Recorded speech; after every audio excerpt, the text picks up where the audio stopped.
મિત્રો, કેમ છો? મજામાં? હું છું સાગર ગોહેલ. આજે આપણે ધોરણ 10 ના તો કે ગણિત વિષયની તો કે શરૂઆત કરવાના છીએ.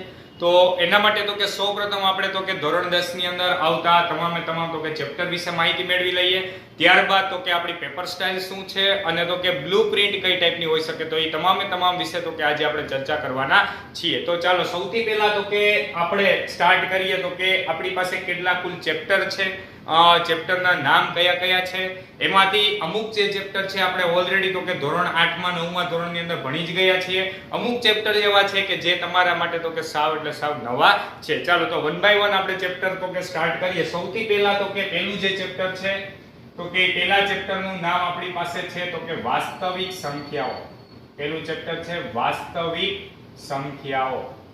ચાલો હવે આપણે સૌથી પહેલા આ ચેપ્ટરની વાત કરીએ તો ઓલરેડી તો કે તમે 9મા ધોરણની અંદર તો કે ભણી જ ગયા છો વાસ્તવિક સંખ્યાઓ, એટલે કે એની અંદર વાત કરીએ તો તમે સમય સંખ્યા અને અસમય સંખ્યાઓ વિશે ભણી ગયા છો.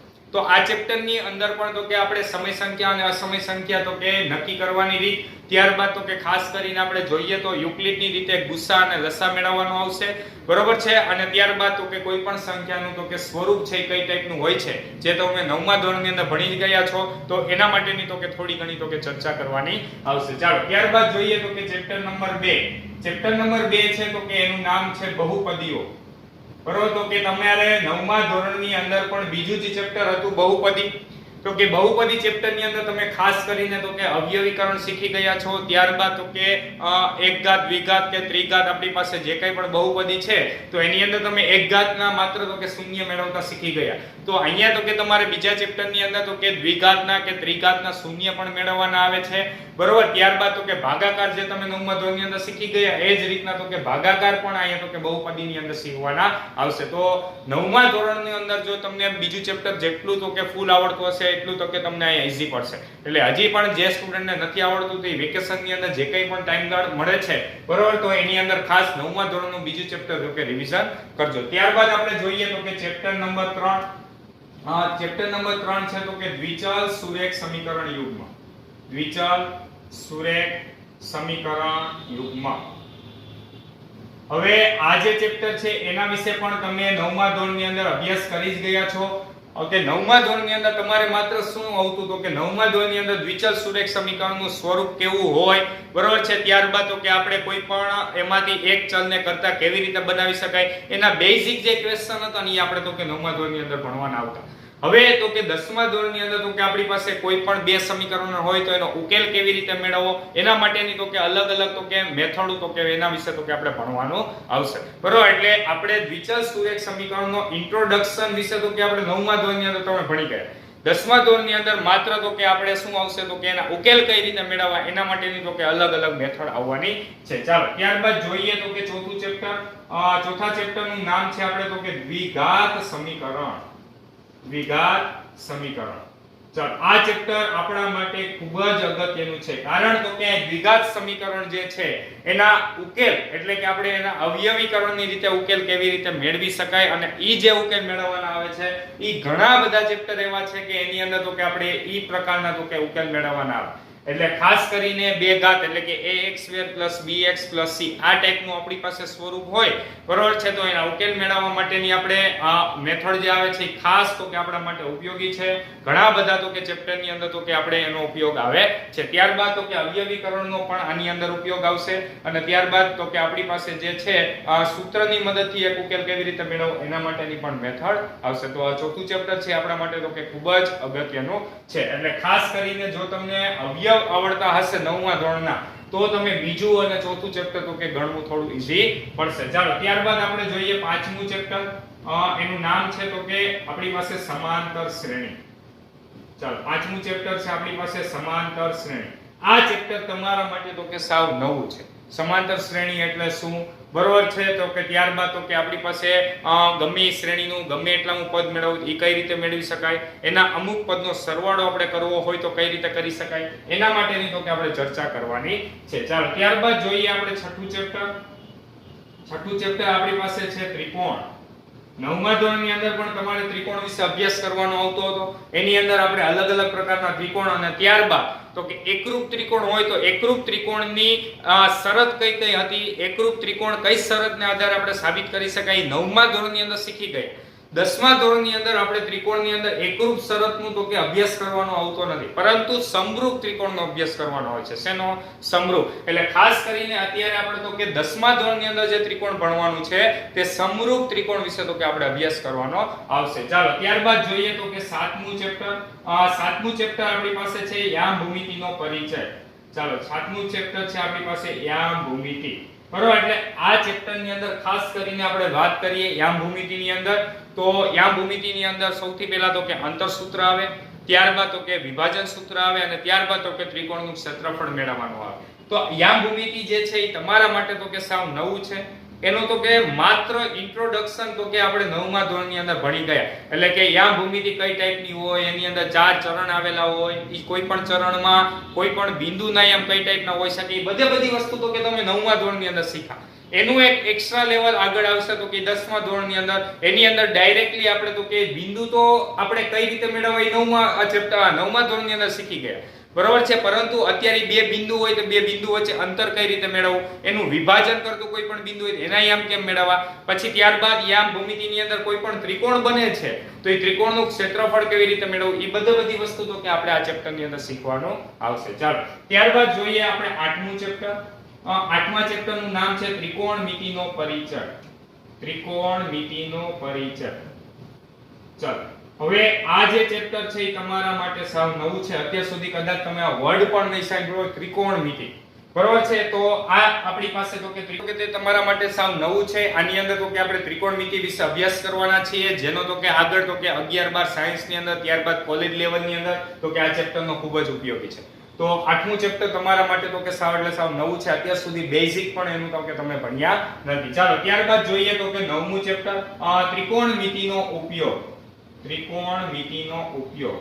એટલે આ ચેપ્ટર છે એ પણ તો કે તમારા માટે સાવ નવું જ છે. એટલે કે આપણે 8મું ચેપ્ટર ભણી જઈએ ત્યારબાદ તો કે એનો તો કે આપણે જે વિધેયનો આપણે એમાં શીખા હોય, બરોબર, એ વિધેયનો ઉપયોગ કરીને તો કે આપણે 9મું ચેપ્ટર ના, એટલે કે એની અંદર આપણે વ્યવહારિક ક્વેશ્ચન જે કઈ ટાઈપના હોઈ શકે એના માટેના તો કે ખાસ કરીને આપણે અભ્યાસ કરીશું. ચાલો તો અહીંયા સુધી પહેલા બધાને ખબર પડી.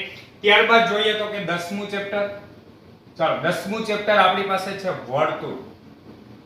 વર્તુળ વિશે ઓલરેડી તો કે તમે 9મા ધોરણની અંદર ભણી જ ગયા છો. એની અંદર તો કે વર્તુળનું કેન્દ્ર કોને કહેવાય, ત્રિજ્યા કોને કહેવાય, જીવા કોને કહેવાય, વ્યાસ કોને કહેવાય. ત્યારબાદ તો કે આપણી પાસે આના વર્તુળના જે અમુક પ્રમેય હતા તો કે પ્રમેય વિશે તો કે તમે ભણી જ ગયા છો. ઈ પ્રમેયનો ખાસ કરીને આપણે તો કે અત્યારે 10મા ધોરણ માટે પણ યાદ જ રાખવાના છે.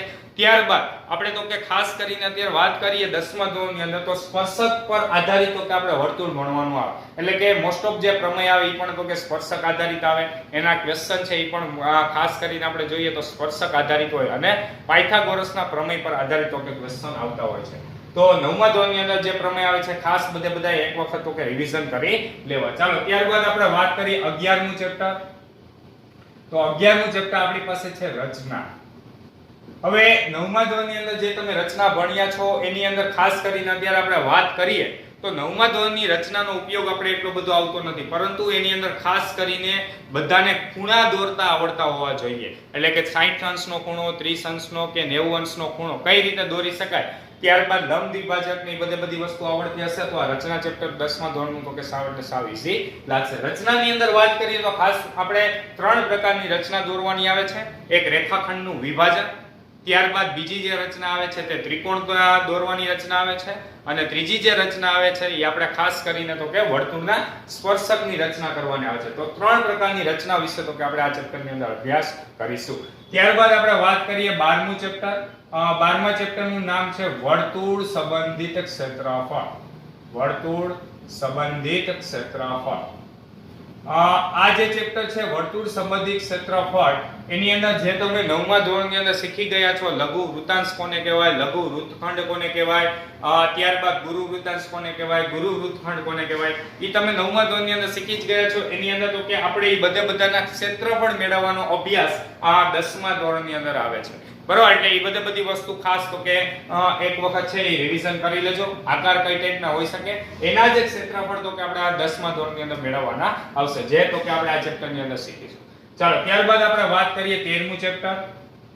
તો 13મું ચેપ્ટર છે પૃષ્ઠફળ અને ઘનફળ. પૃષ્ઠફળ અને ઘનફળ. આ 9મા ધોરણની અંદર જો ખાસ કરીને આપણે વાત કરીએ તો સૌથી લેન્ધી ચેપ્ટર કદાચ આ હશે, પૃષ્ઠફળ અને ઘનફળ.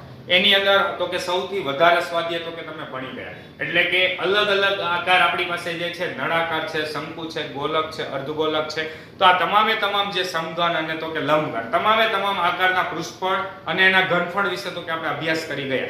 તો કે ઈ 9મા ધોરણની અંદર જે હતા એ આપણી પાસે અલગ અલગ પ્રકારના તો કે સૂત્ર હતા, બરોબર. ત્યારબાદ હવે 10મા ધોરણની અંદર જે ભણવાનું છે, ખાસ કરીને આપણે વાત કરીએ તો એની અંદર કોઈ પણ એક પદાર્થ તો કે આપણે કોઈ પણ અલગ અલગ બે આકારનો તો કે ઉપયોગ કરીને બનાવતા હોય. ધારો કે આપણે વાત કરીએ કે ભમેડો આપણે બનાવવો છે, તો ભમેડો કેવી રીતે બને? તો કે એની અંદર એક શંકુનો ઉપયોગ આવે અને ત્યારબાદ આપણે એની ઉપર શું કરવું પડે? તો કે અર્ધગોલક મૂકવો પડે. તો આપણે આવા બબે પદાર્થ મિશ્ર કરીને તો કે કોઈ પણ એક નવો પદાર્થ બનાવવામાં આવે. તો હવે ઈ નવો જે બને છે પદાર્થ, એનું પૃષ્ઠફળ કેવી રીતે મેળવવું, એનું ઘનફળ કેવી રીતે મેળવવું, એના માટેની તો કે ચર્ચા જે છે તો કે આપણે આ ચેપ્ટરની અંદર કરવાના છીએ. એટલે 9મા ધોરણની અંદર જે પૃષ્ઠફળ ઘનફળના સૂત્ર આવતા એ બધાને તો કે ખાસ આવડતા હોવા જોઈએ. એ જ બધા સૂત્ર તો કે આપણે ભણીશું. તમારે ખાલી એક નવો ટોપિક જે આવે છે તો કે ઈ છે આપણી પાસે શંકુનો આડ છે, બરોબર. બાકીનું બધું 9મા ધોરણનું જ તો કે આ ચેપ્ટરની અંદર આપણે શીખીશું. ચાલો ત્યારબાદ આપણે વાત કરીએ 14મું ચેપ્ટર. 14મું ચેપ્ટર આપણા માટે છે આંકડાશાસ્ત્ર, બરોબર. જે આ ખૂબ જ અગત્યનું અને તો કે સાવ એટલે સાવ સહેલું ચેપ્ટર છે આંકડાશાસ્ત્ર. આંકડાશાસ્ત્રની અંદર ખાસ કરીને આપણે વાત કરીએ તો એની અંદર મધ્યક, મધ્યસ્થ અને બહુલક વિશે તો કે આપણે અભ્યાસ કરવાના છે. ફરી એકવાર, મધ્યક, મધ્યસ્થ અને બહુલક, આ ત્રણ ટોપિક વિશે તો કે ખાસ કરીને આપણે અભ્યાસ કરવાના છીએ. ત્યારબાદ તો કે વધારાનો એક ટોપિક છે ઓઝાઈ વક્ર, પરંતુ એનો તો કે આપણે એટલો બધો ડેપ્થની અંદર અભ્યાસ કરવાનો આવતો નથી. તો 9મા ધોરણની અંદર તો કે તમે માત્ર બેઝિક માહિતી મેળવી છે. મધ્યક એટલે શું, મધ્યસ્થ એટલે શું, બહુલક એટલે શું, માત્ર એની બેઝિક માહિતી મેળવી છે. અત્યારે તો કે એના અઘરા ક્વેશ્ચન કઈ ટાઈપના હોઈ શકે એ બધી વસ્તુ જે છે એ આપણે તો કે 10મા ધોરણની અંદર શીખીશું. અને ત્યારબાદ તો કે જે છે છેલ્લું ચેપ્ટર 15મું, તો એનું નામ છે તો કે સંભાવના, બરોબર. તમે 9મા ધોરણની અંદર ભણી ગયા અને સાવ એટલે સાવ ઈઝી ચેપ્ટર જે છે, બરોબર. તો એ 10મા ધોરણની અંદર પણ આપણે એ ચેપ્ટર શીખવાનું આવે છે તો કે સંભાવના. આમ જોઈએ તો 10મા ધોરણની અંદર તો કે આ 15 ચેપ્ટર છે. ખાસ બધા નોટ ડાઉન કરી લેજો. આપણે અત્યાર સુધીની અંદર તો કે કયા ચેપ્ટરની અંદર આપણે તો કે શું માહિતી મેળવવાના છીએ એના માટેની ચર્ચા કરી. ત્યારબાદ એમાંથી અમુક જે ચેપ્ટર છે એવા છે કે જે આપણે 9મા ધોરણની અંદર ભણી જ ગયા છીએ. તો ખાસ તો કે તમને જ્યારે પણ ટાઈમ મળે ત્યારે 9મા ધોરણની ટેક્સ્ટ બુક લઈને તો કે એમાંથી થિયરી વ્યવસ્થિત એક વખત વાંચવાની છે, બરોબર. જેને લીધે આપણે 10મા ધોરણની અંદર જ્યારે પણ એ ચેપ્ટર સ્ટાર્ટ કરીએ તો ત્યારે સાવ એટલે સાવ નવું લાગે નહીં, અને આપણો બેઝિક જેટલું તો કે ક્લિયર હશે એટલું તો કે આપણને ધોરણ 10 તો કે ઈઝી લાગશે. તો ખાસ બધાને વિનંતી છે તો કે એક વખત 9મા ધોરણની અંદર આમાંથી હું જેટલા પણ ચેપ્ટર એવા બોલ્યો છું કે જે આપણને 9મા ધોરણના અંદર તો કે એની અંદર ઘણું બધું ઉપયોગી છે, તો એની બેઝિક જે માહિતી છે એ વ્યવસ્થિત ખાસ તો કે ટેક્સ્ટ બુક લઈને તો કે થિયરી ખાસ બધાએ કરવાની છે, બરાબર. તો સૌપ્રથમ બધા આટલી માહિતી લખી નાખો. ત્યારબાદ તો કે આપણે એની પેપર સ્ટાઇલ અને બ્લુપ્રિન્ટ વિશેની માહિતી મેળવીએ.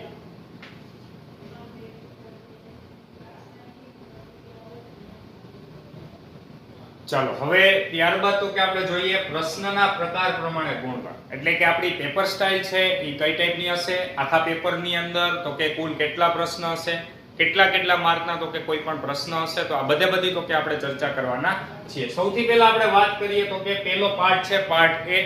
એની અંદર તો કે આપણે હેતુલક્ષી પ્રશ્ન આવે છે, એટલે કે ઓબ્જેક્ટિવ ટાઈપમાં. હવે એની અંદર તો કે માત્ર તો કે આપણે MCQ પૂછાવાના નથી, પરંતુ MCQ તો હશે 4 થી 5. એની આરે તો કે ખરા ખોટા હશે, ખાલી જગ્યા હશે, એક માર્કના તો કે શોર્ટ ક્વેશ્ચન હશે, અથવા એક શબ્દની અંદર પૂછી શકે તો કે એ ટાઈપના કોઈ પણ પ્રશ્ન હશે, જોડકા પણ હોઈ શકે. તો આ ટાઈપનો તો કે કુલ આપણે વાત કરીએ પાર્ટ A એ 16 માર્કનો હશે, અને તો કે એના કુલ ગુણ કેટલા હશે 16. ફરી એકવાર પાર્ટ એ ની અંદર તો કે કુલ 16 પ્રશ્ન પૂછાશે, દરેકનો 1 ગુણ હશે એટલે એના કુલ માર્ક કેટલા થશે તો કે 16 માર્ક. એની અંદર માત્ર એમસીક્યુ પૂછાવાના નથી, પરંતુ એમસીક્યુ ની સાથે ખરા ખોટા, જોડકા, ખાલી જગ્યા, 1 માર્કના શોર્ટ ક્વેશ્ચન અથવા આ ટાઈપના કોઈ પણ પ્રકારના તો કે પ્રશ્ન હોઈ શકે. ચાલો ત્યારબાદ વાત કરીએ પાર્ટ બી. પાર્ટ બી ની અંદર ટૂંક જવાબી પ્રશ્ન હશે. એની અંદર તો કે કુલ 10 દાખલા આપેલા હશે. કુલ કેટલા હશે? 10. દરેકના 2 માર્ક હશે. કેટલા માર્ક હશે? 2. એટલે 10 દુ ને કુલ કેટલા માર્ક હશે? 20. ફરી એકવાર કહું છું, આપણી પાસે 2 માર્કના દાખલા પાર્ટ બી ની અંદર પૂછાવાના છે.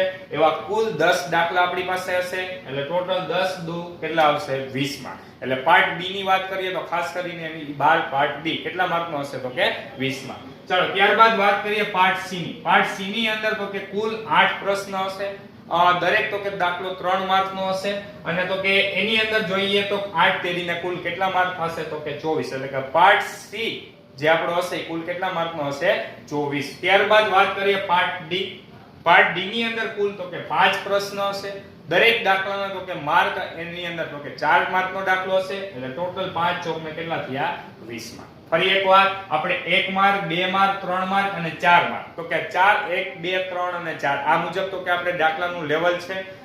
એની અંદર 1 માર્કના 16 દાખલા, 2 માર્કના 10, 3 માર્કના 8 અને 4 માર્કના જે છે 5 તો કે દાખલા પૂછાશે. આવી રીતે આપણે જોઈએ તો કુલ પાર્ટ એ જે છે 16 માર્કનો, પાર્ટ બી 20, પાર્ટ સી 24 અને પાર્ટ ડી જે છે એ 20 માર્કનો હશે. એટલે કુલ આપણું જે પ્રશ્ન પેપર હશે કુલ કેટલા માર્કનો હશે? 80 માર્કનો હશે. બીજું એ કે એની અંદર કુલ પ્રશ્નની સંખ્યા કેટલી હશે? 39 હશે. એટલે કે હવે તો કે તમે જ્યારે નાના ધોરણની અંદર હતા ત્યારે પાર્ટ એ ની અંદર ધારો કે 16 દાખલા હોય તો 1 થી 16 નંબર આપેલા હોય. પછી પાર્ટ બી ની વાત કરીએ તો એની અંદર 10 દાખલા હોય તો ફરી પાછા 1 થી 10 નંબર આપેલા હોય. અત્યારે તો કે તમારા પેપર ઈ પ્રકારનું નહીં હોય. ધારો કે આપણું જે 10મા ધોરણનું પેપર હશે કઈ ટાઈપનું હશે તો કે એની અંદર પાર્ટ એ ની અંદર 16 દાખલા છે જે 16 કમ્પ્લીટ થઈ જાય. ત્યારબાદ પાર્ટ બી ની અંદર તો કે 17 નંબરથી ક્વેશ્ચન સ્ટાર્ટ થશે. 17 18 19 20 એવી રીતે 17 થી 26 સુધીના પ્રશ્ન એની અંદર હશે. ત્યારબાદ 27 થી શરૂ થશે. ઈ મુજબ તો કે આપણો પાર્ટ આખે આખું પેપર હશે. એટલે કે ટોટલ છેલ્લો જે પ્રશ્ન હશે કેટલા નંબરનો હશે તો કે 39 નંબરનો હશે. અને તમારે કોઈ પણ પેપર લખો છો તો પેપરની અંદર જે આપણી પાસે તો કે ક્વેશ્ચન નંબર છે ઈ જ નંબર તો કે આપણે રાખવાનો હોય છે. ચાલો અહીં સુધી પેલા બધાને ખબર પડી.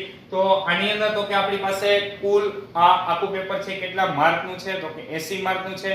કેટલા માર્કના તો કે દાખલા પૂછાઈ શકે તો કે 1 2 3 અને 4 માર્કના. અને ત્યારબાદ દરેકે દરેક જે પાર્ટ છે કેટલા માર્કનો છે એની પણ ડિટેલ તો કે અહીંયા આપેલી છે. તો સૌપ્રથમ બધા આ લખી નાખો. ત્યારબાદ તો કે આપણે બ્લુપ્રિન્ટ જોઈએ.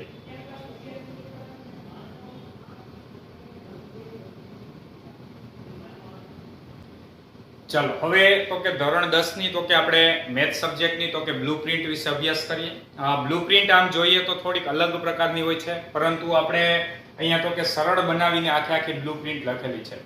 અહીંયા બ્લુપ્રિન્ટને આધારે આપણને ખબર શું પડે તો કે કયું ચેપ્ટર કેટલા માર્કનું છે, તે કયા ચેપ્ટરમાંથી કયો પ્રશ્ન કેટલા માર્કનો પૂછાય છે, તે બધી વસ્તુ તો કે આપણને બ્લુપ્રિન્ટને આધારે ખબર પડે. બરોબર છે? તો આ વ્યવસ્થિત ખાસ બધા સમજજો, જેથી કરીને તો કે તમે ગમે ત્યારે કોઈ પણ ચેપ્ટર કેટલા માર્કનું છે, ઈ ચેપ્ટરમાંથી કેટલા માર્કનો તો કે ક્વેશ્ચન પૂછાય છે, બધી તો કે ડિટેલ આની અંદરથી મળી રહેશે. ચાલો સૌથી પહેલા આપણે સ્ટાર્ટ કરીએ. અહીંયા તો કે આ ક્રમ લખ્યા છે તો કે તે ચેપ્ટરના નંબર છે.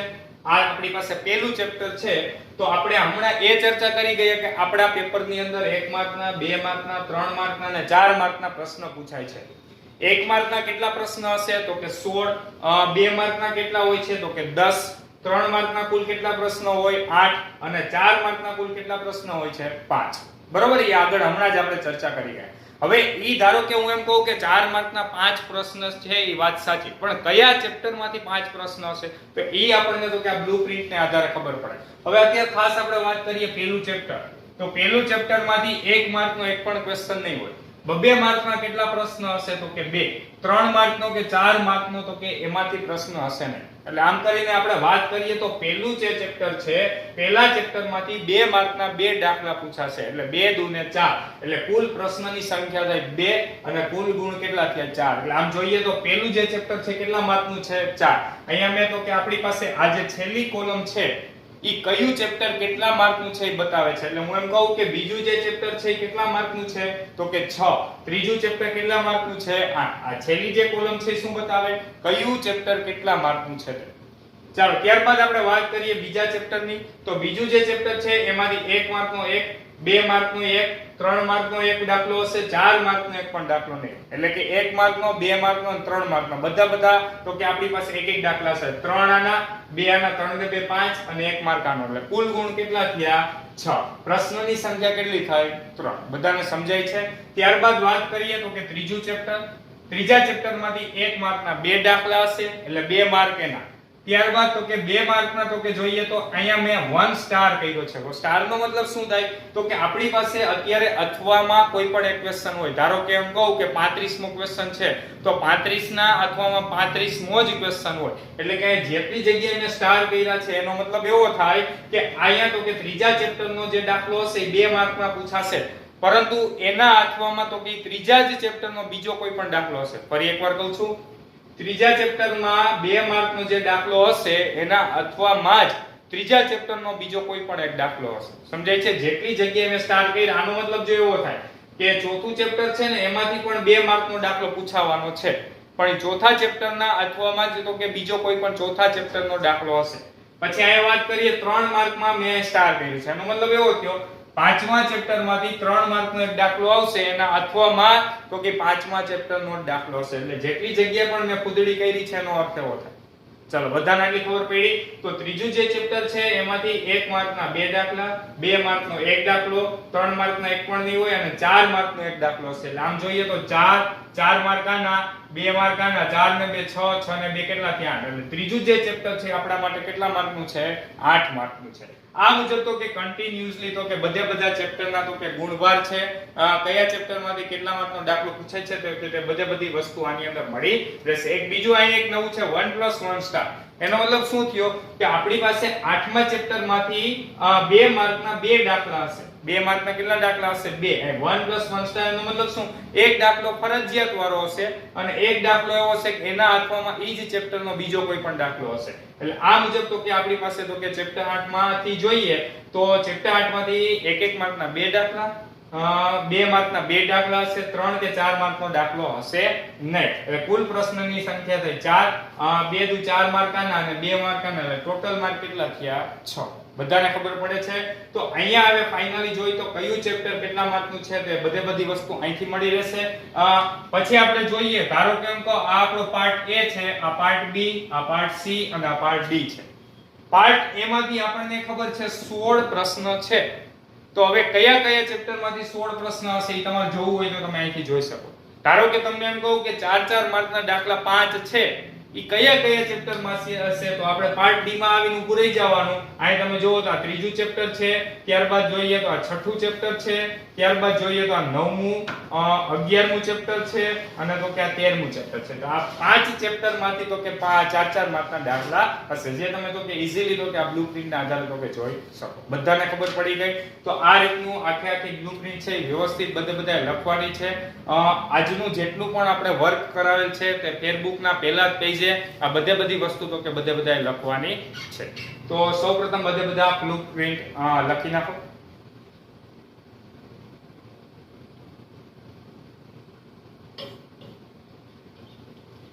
તો આજના લેક્ચરની અંદર આપણે તો કે સૌથી પહેલા તો કે કુલ કેટલા ચેપ્ટર છે, દરેક ચેપ્ટરમાંથી તો કે આપણે થોડું ઘણું તો કે એના વિશે તો કે શીખી ગયા. ત્યારબાદ તો કે આપણી પેપર સ્ટાઇલ કઈ ટાઈપની હોઈ શકે અને તો કે દરેક ચેપ્ટરની એટલે કે બ્લુપ્રિન્ટ વિશે તો કે આપણે અભ્યાસ કરી ગયા. તો આ બધી વસ્તુ છે વ્યવસ્થિત તો કે બધાએ સમજવાની છે. નેક્સ્ટ લેક્ચરની અંદર તો કે આપણે થોડી ઘણી તો કે બેઝિક માહિતી વિશે આપણે અભ્યાસ કરીશું. Thank you so much.